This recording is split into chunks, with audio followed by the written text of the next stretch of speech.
Bom dia a todos. Para quem não me conhece, eu sou Rafael. O Edgar não pode estar com a gente hoje, ele está na Aliança de Farroupilha. Então, eu vou estar trazendo a mensagem para nós hoje.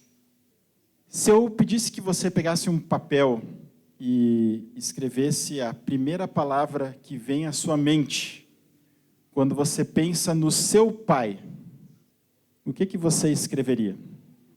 Talvez você escreveria amor, talvez segurança, talvez saudade, talvez disciplina, ou ausência, ou dor. Teríamos muitas respostas diferentes. E todos nós aprendemos o significado da palavra pai olhando para algum pai humano. E por isso, quando nós chegamos aqui e ouvimos que Deus é pai, essa palavra nos soa diferente. Eu uma vez discipulei um jovem e ele disse assim, olha, eu não consigo ver Deus como pai. O meu pai biológico abandonou a nossa família, abandonou minha mãe, abandonou a gente.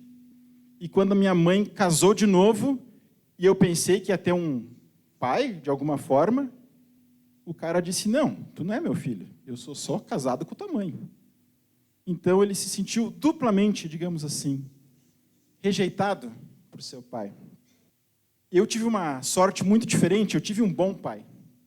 Mas não importa o tipo de pai que a gente teve, porque melhor que seja seu pai, o seu pai humano, ele é um pai imperfeito. Ele é um pai limitado, porque ele é um pai humano. Humano que nem nós somos humanos. E muitas vezes as pessoas dizem, não, Deus é simplesmente uma projeção, né, uma projeção da ideia de pai. E nós temos que aprender a ver Deus um pouco diferente, porque a Bíblia nos revela que Deus não é, a paternidade de Deus não é uma projeção da paternidade humana em Deus, mas na verdade é a revelação de Deus para nós. Na verdade, nós deveríamos aprender a sermos pai como Deus é pai, e não nós projetarmos aquilo que nós achamos que era ser pai, baseado na nossa experiência, em Deus. Você está entendendo? Então, essa é a nossa proposta para hoje. E nós vamos olhar, então, na passagem de Gálatas, no capítulo 3, nós vamos ver, então, que Deus se revela como pai. Nós sabemos, né, que Deus é nosso Senhor, que Ele é nosso Salvador, que Ele é nosso juiz, e tantas outras coisas, mas Ele também é nosso Pai. E nós vamos ler em Gálatas, então, capítulo 3, que em Cristo Deus se tornou nosso Pai. E isso muda quem nós somos e como vivemos. Nós vamos ler, então, do capítulo 3, do verso 26, e nós vamos até o capítulo 4, verso 7. Diz assim, todos vocês são filhos de Deus mediante a fé em Cristo Jesus. Pois os que em Cristo foram batizados, de Cristo se revestiram. Não há judeu nem grego, escravo nem livre, homem nem mulher, pois todos são um em Cristo Jesus. E se vocês são de Cristo, são descendência de Abraão e herdeiros segundo a promessa. Digo, porém, que enquanto o herdeiro é menor de idade, em nada difere de um escravo, embora seja dono de tudo. No entanto, ele está sujeito a guardiões e administradores até o tempo determinado por seu pai. Assim também nós, quando éramos menores, estávamos escravizados aos princípios elementares do mundo. Mas quando chegou a plenitude do tempo, Deus enviou seu filho, nascido de mulher, nascido debaixo da lei, a fim de redimir os que estavam sob a lei, para que recebêssemos a adoção de filhos. E porque vocês são filhos, Deus enviou o seu Espírito de seu Filho ao coração de vocês. E ele clama, Abba, Pai. Assim, você já não é mais escravo, mas filho. E por ser filho, Deus também o tornou herdeiro. Vamos orar? Pai, nós queremos te agradecer que tu se revela a nós como Pai. E nos ajuda hoje a entender um pouco melhor isso. E talvez a mudar a nossa perspectiva e a melhorar, Senhor, talvez, a nossa intimidade, o nosso relacionamento contigo, Pai. Abençoa a Tua palavra ao nosso coração. Amém. Bem, nós vamos começar olhando essa passagem pela parte do meio dela, tá? Depois a gente vai voltar para o início, mas eu acho que fica mais fácil a gente entender o argumento que Paulo está fazendo. Então, a partir do capítulo 4 ali, nós vemos que Deus conduziu a história para nos tornar filhos. E não só filhos pequenos, mas filhos adultos. E aqui, então, ele começa contando nos versos 1 e 2, o processo natural de uma criança se tornar adulta no contexto grego-romano em que ele está. E então a gente tem que dar uma olhadinha nisso aqui, né?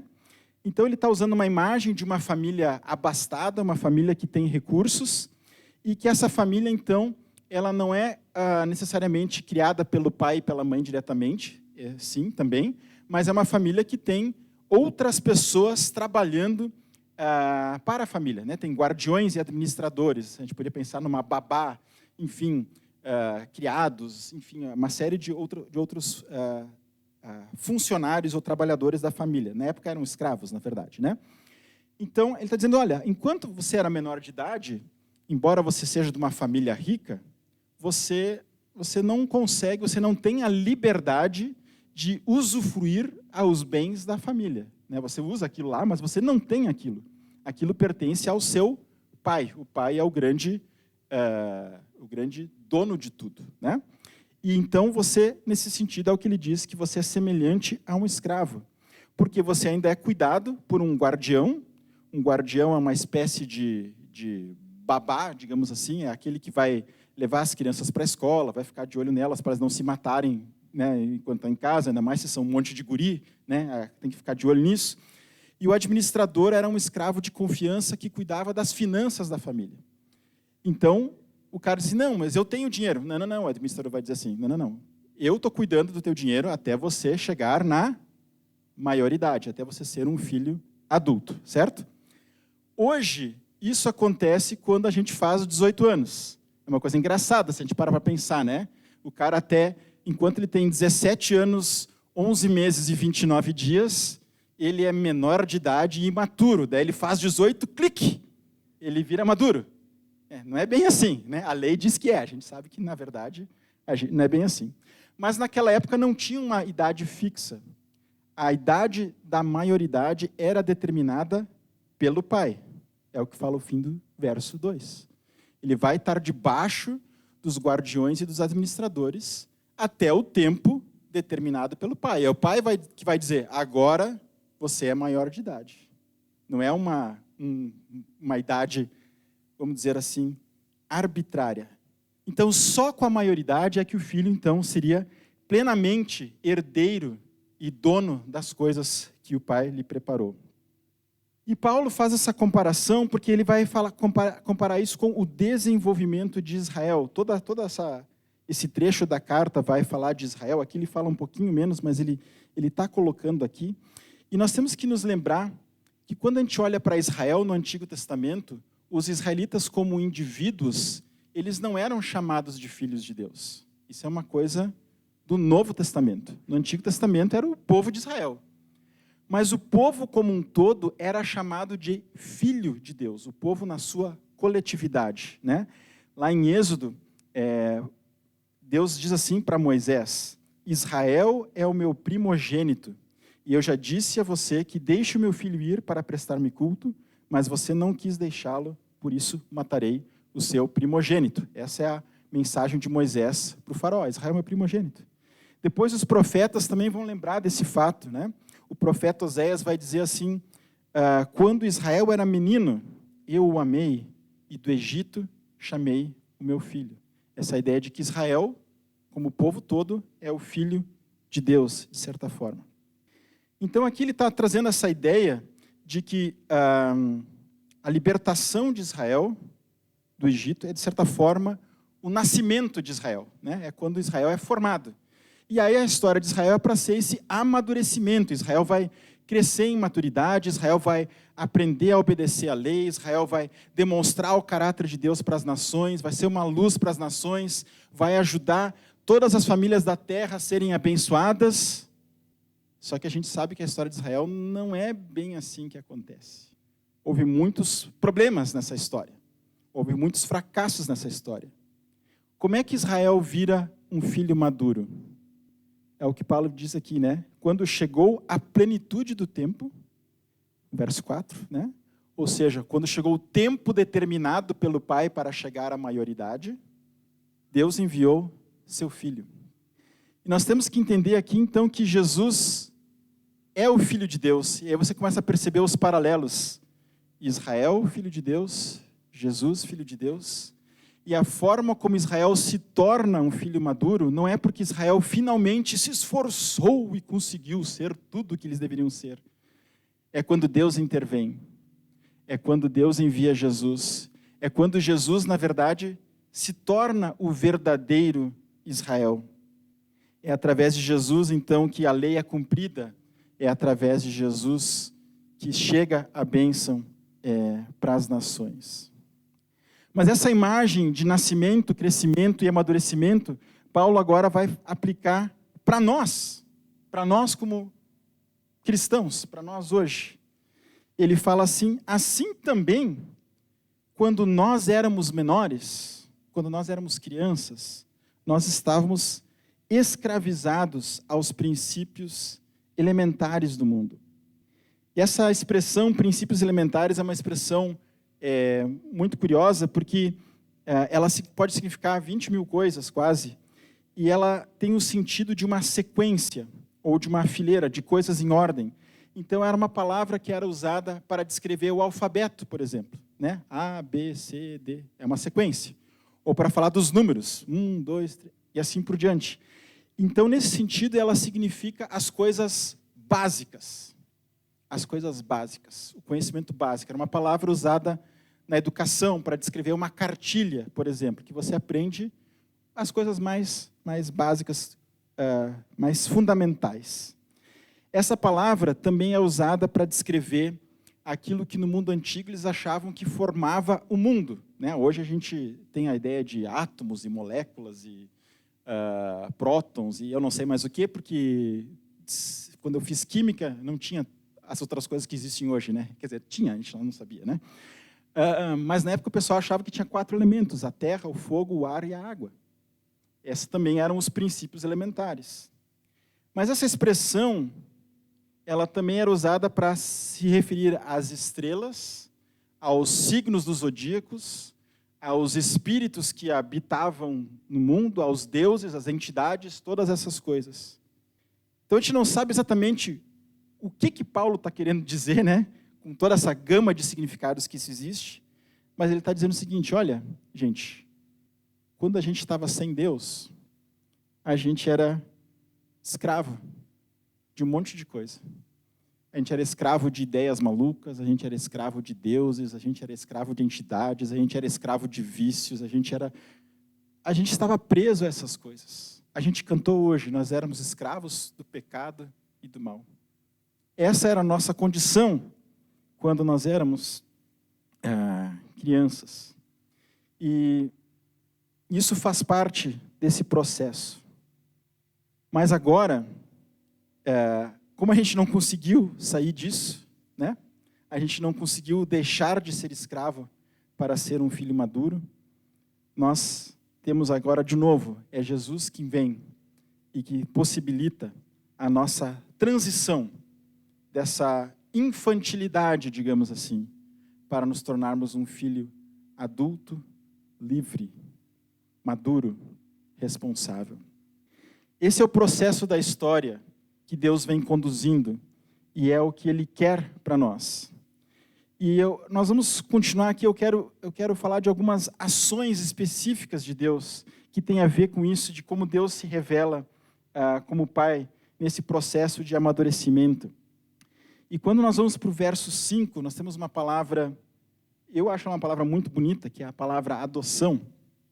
E ele diz que Deus fez isso para que nós recebêssemos a adoção. E nós sabemos que antes nós estávamos longe de Deus, mas agora fomos aproximados.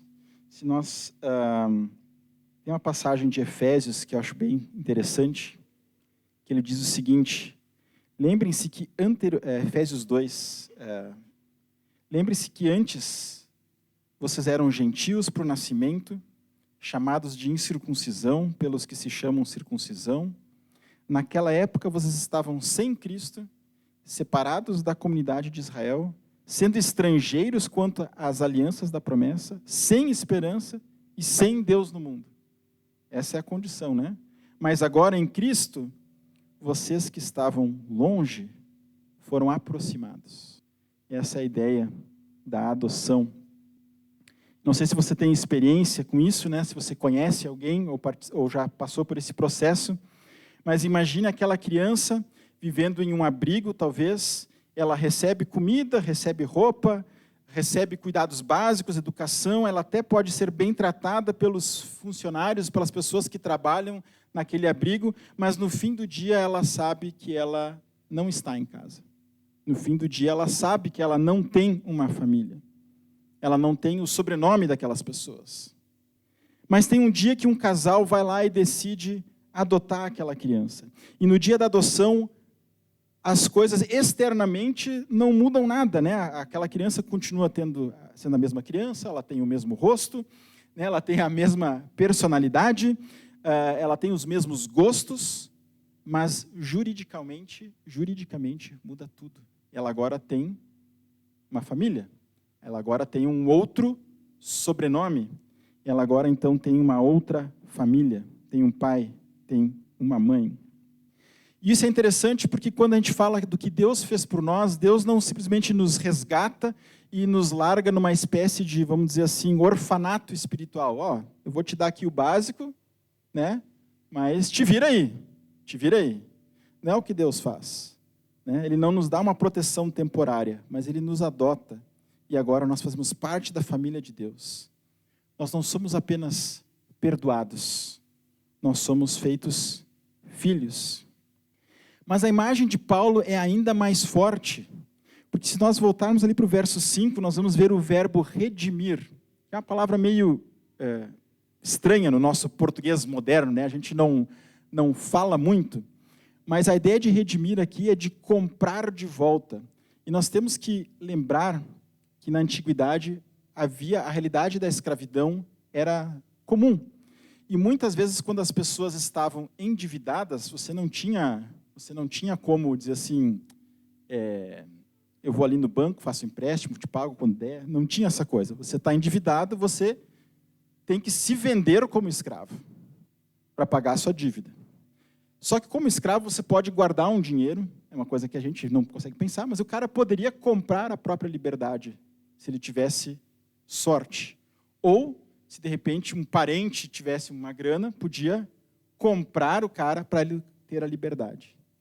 Quando a gente pensa nisso, pensa que coisa louca que Deus está fazendo. Deus não foi lá num abrigo, pegou uma criança bonitinha para adotar.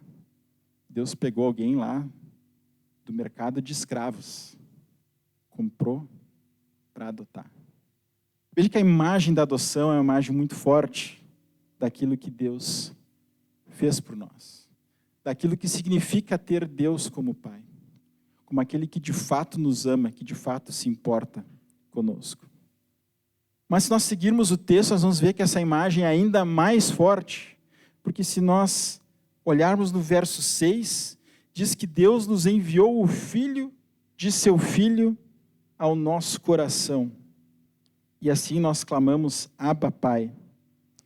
E a adoção é uma imagem muito bonita, mas aqui nós temos uma imagem um pouco diferente. O texto aqui não fala diretamente sobre isso, mas a gente sabe que em outras passagens do Novo Testamento, a ação do Espírito Santo no nosso coração se refere a um novo nascimento. E se nós olharmos para Tito, se nós formos para o capítulo 3 de Tito, olha só que interessante. Tito 3, verso 4 a 6 diz o seguinte: mas quando da parte de Deus, nosso Salvador, se manifestaram a bondade e o amor pelos homens, não por causa de atos de justiça por nós praticados, mas devido à sua misericórdia, ele nos salvou pelo lavar regenerador e renovador do Espírito Santo, que ele derramou sobre nós, generosamente por meio de Jesus Cristo, nosso Salvador.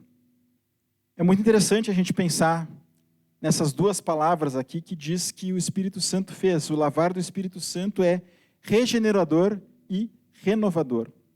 E a palavra regeneração significa, literalmente, gerar de novo, né? Regeneração, é gerar de novo, é nascer de novo. E aí você vai lembrar, talvez, daquele encontro de Jesus com Nicodemos, lá no Evangelho de João. O que Jesus diz para aquele mestre da lei? Que se você quer ver o reino de Deus, você precisa fazer o quê? Nascer de novo. Nascer de novo. Então aqui, se nós pensarmos nessa imagem, nós somos filhos de Deus, não porque Deus nos adotou, certo?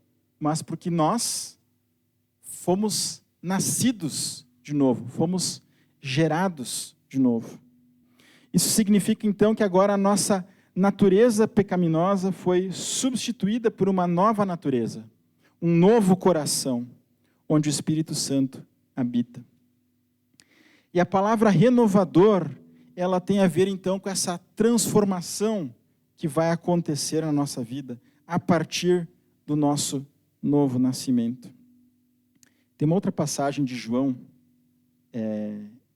que eu gosto muito, nós temos que ler, que é o João capítulo 1, a gente conhece, muitos de nós conhecemos de cor, João 1,12,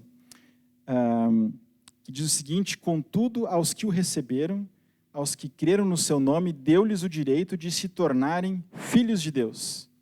E quando a gente lê só o 12, a gente está com a imagem da adoção, né? Aqueles que confiarem em Cristo vão se tornar filhos de Deus. Ok, adoção. Mas leia o 13. Os quais não nasceram por descendência natural, nem por vontade da carne, nem da vontade de homem algum, mas nasceram de Deus. São duas imagens diferentes para descrever que somos filhos. Uma diz que nós fomos adotados, a outra diz que nós fomos nascidos, gerados pelo próprio Deus. Tá? Não tem contradição, são duas imagens complementares. Mas voltando para o nosso texto de Gálatas, o fim do verso 6 tem a expressão Abba, Pai. E a palavra Abba é simplesmente uma palavra antiga, aramaica ou hebraica, que significa pai. Então ele está traduzindo ali para nós. Abba está traduzindo pai. Tá? Não é apenas isso. E essa é justamente uma palavra familiar. Era uma palavra que as crianças judias, usavam para chamar o seu pai. Né? Papai, papi, papa, sei lá o que é, o que você chama o seu pai. Mas essa palavra de carinho, de intimidade. Curiosamente, não era uma palavra que os judeus usavam para chamar Deus. Era uma palavra muito íntima para chamar Deus. Mas Jesus chama Deus de Abba. Jesus chama Deus de Pai. E se nós estamos em Cristo, se nós fomos feitos filhos por causa de Cristo, nós também podemos chamar Deus de Pai. Nós também podemos ver Ele como nosso verdadeiro Pai. E aí eu acho que nós podemos voltar para o início do texto que nós lemos e nós podemos entender um pouco o fato de que Deus, com tudo isso, está nos dando uma nova identidade. No verso 28, voltando lá para o capítulo 3, né? Paulo fala, olha, não há judeu, nem grego, nem escravo, nem livre, nem homem, nem mulher, pois todos vocês são um em Cristo. E há uma coisa muito interessante aqui, porque tinha uma oração dos judeus antigos, que o homem agradecia: Deus, muito obrigado, porque você não me criou gentil, né, não judeu, você não me criou escravo, e você não me criou mulher. Né? Então, vocês estão vendo como é que era a situação que era lá atrás. Né? E talvez Paulo está pensando nessa oração, talvez uma oração que Paulo fazia antes de ele conhecer a Cristo, e ele começa a dizer assim, cara, na verdade, ser homem, ser livre e ser judeu, na verdade, não quer dizer nada.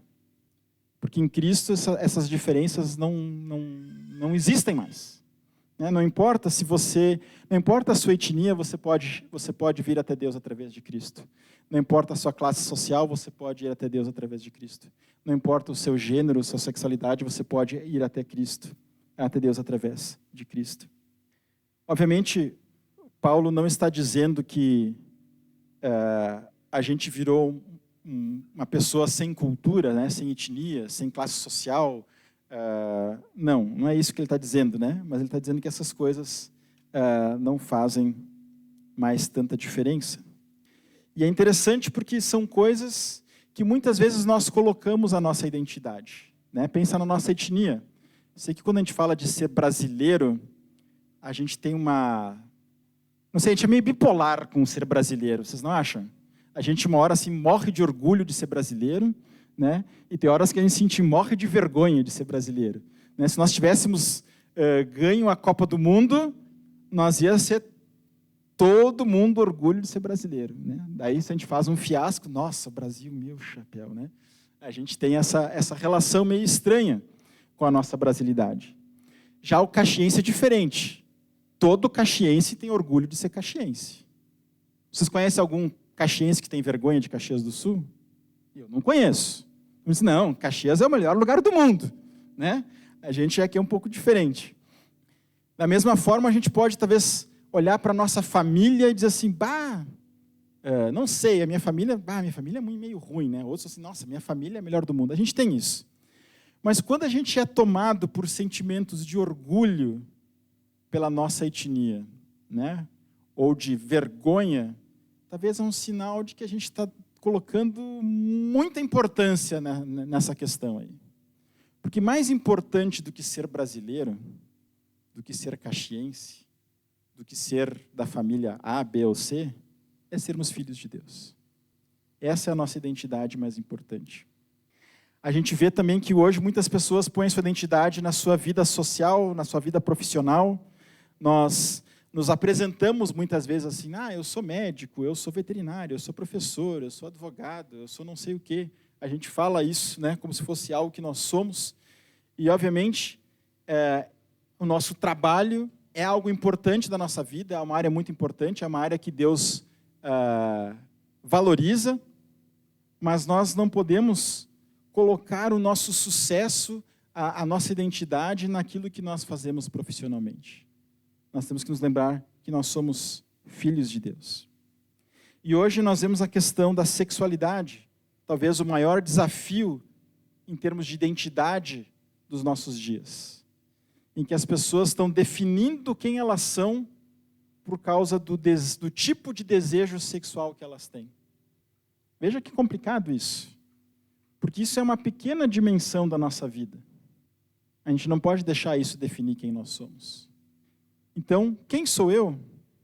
Se você perguntar para mim, talvez a minha tendência natural seja dizer assim, não, eu sou Rafael Reuser, sou descendente de alemão, né? Sou missionário da Teach Beyond, sou pai do Vini e da Lana, casado com a Joanita. A gente se define com essas coisas. E não está errado, porque isso faz parte de quem nós somos.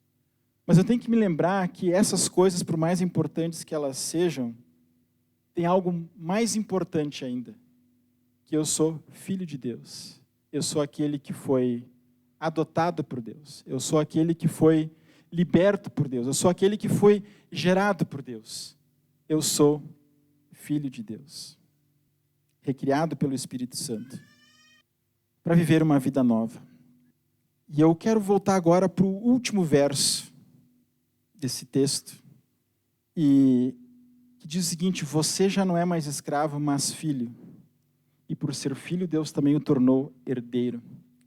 E eu já falei para vocês em outras ocasiões que eu sou daquelas pessoas que gosta de gramática.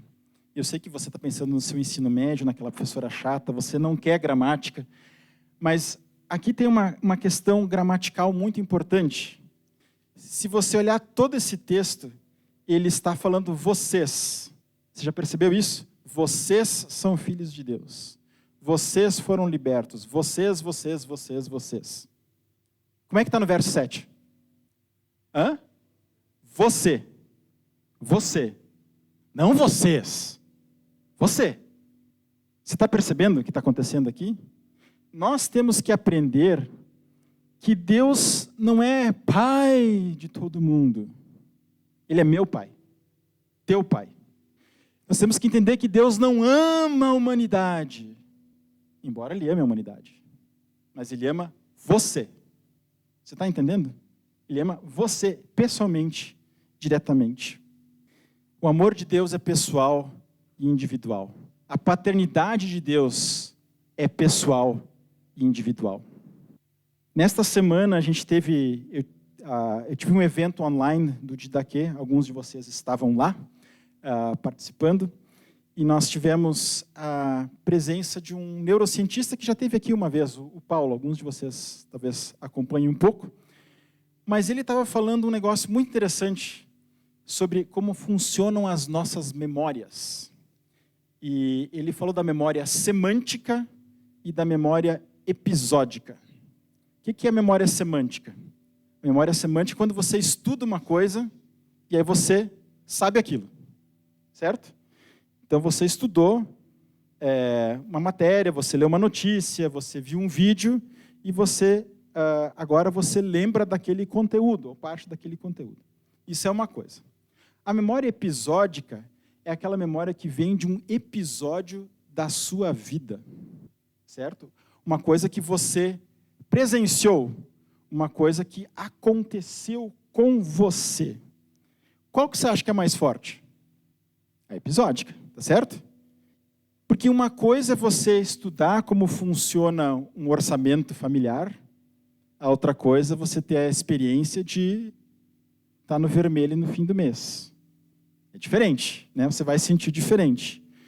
Uma coisa é você ler sobre o desmatamento da Amazônia, a outra coisa é você fazer uma viagem e ir lá ver, certo? É diferente. Uma coisa é você ver um filme de guerra e saber como a guerra é horrível. A outra coisa é você estar na Ucrânia e ver a guerra. Você está entendendo? Essa é um pouco, eu acho que Paulo está fazendo aqui. Primeiro ele está falando do vocês. Ele está nos dando aquela memória semântica. Ele está nos expondo aquele conteúdo. Ele está nos mostrando os fatos. E que nós precisamos saber. Mas em algum momento, aqueles fatos, eles precisam se tornar episódicos. O fato que Deus é Pai é um fato bonito. Mas eu preciso experimentar. Isso precisa ser uma parte da minha vida, um episódio da minha vida. E esse talvez é o nosso maior privilégio, podermos ser filhos de Deus nesse sentido. Só que é complicado, eu não sei quanto a você, mas eu acho essa coisa de ter Deus como Pai, eu acho complicado, eu acho difícil esse processo. E eu tenho pensado muito sobre isso. E eu tenho chegado a uma conclusão que nós precisamos achar um jeito de nos aproximarmos de Deus mais pessoalmente. De termos esse relacionamento com Ele.